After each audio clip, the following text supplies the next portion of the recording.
शाम होते ही मेरे रेहान घर आ गए और मैं फौरन मेरे रेहान के लिए गेट खोलने चली गई। गेट खोलते ही मैं मेरे रेहान को गले लगाने के लिए आगे बढ़ी, लेकिन मेरे रेहान गुस्से में बैग थमाकर आगे चले। फिर मेरे रेहान रिवर्स में आए ये कहने के लिए। मेरे रेहान का गुस्सा देखकर मैं थोड़ी सी अपसेट हुई, लेकिन मेरे रेहान के लिए मैंने मजेदार चाय बनाई। मेरे रेहान का दिल जीतने के लिए मैंने अपनी सुरीली आवाज में आवाज लगाई, चाय इज रेडी।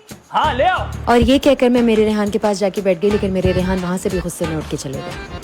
फिर मैंने देखा कि मेरे रेहान को सर दर्द हो रहा है। पहले तो मैंने सोचा कि गला दबा दूं, लेकिन क्योंकि मेरे रेहान है, मैंने सोचा सर दबा देती हूँ। हटो यहाँ से। मेरे रेहान को गुस्से में देखकर मैं तो परेशान ही हो गई। फिर मैंने अपनी दोस्त से पूछा कि मैं क्या करूं, तो उसने कहा कि बीएनबी की vitamin C bright up night care kit ले आओ, तुम्हारी तकदीर बदल। सुन परी बनकर मेरे रेहान के सामने आके खड़ी हो गई। पूछो मेरी चाय किधर है तो मेरे रेहान मुझे देखते ही एकदम लट्टू हो गए और एक भीगी बिल्ली की तरह मेरे पीछे पीछे आना शुरू हो गए। मेरे रेहान मुझे ऐसे ताड़ने लगे कि मैं शर्मा ही गई। फिर मैं घर का कोई भी काम करूं तो मेरे रेहान अपनी पतीसी लेकर वहां भी आ जाए और घर का काम खत्म करने में मेरी मदद करें, और मैं इंतहा से ज्यादा शर्माऊं।